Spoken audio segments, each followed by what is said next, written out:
It's extremely important that we have black media. And it's extremely important that black media becomes the advocate and the mouthpiece for black people. It's extremely important when you consider the landscape presently, that in many places you don't have a black television station. In many places you barely have a black newspaper. And in many places you have black-oriented radio, but you don't have radio that's owned by black people. And so it's very key that you have a place in which you can share your voice, your outlooks, your misgivings, your triumphs. You need a place where you can be you.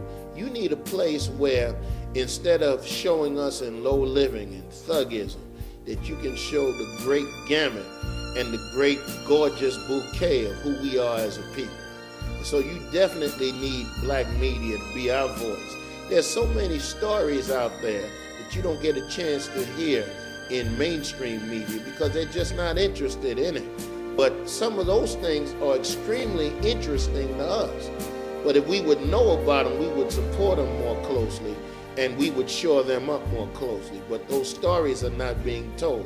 We need to hear about all of the men that try to nurture and groom young boys in the community. We need to hear about the churches that are doing some great things to eradicate some of the ills in our community.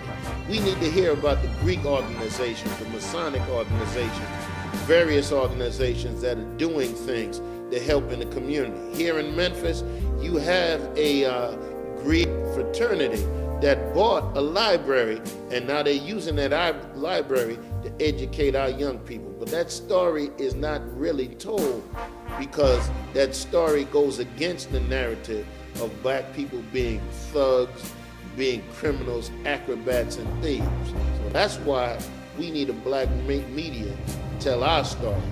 And by the way, that's why we need MUT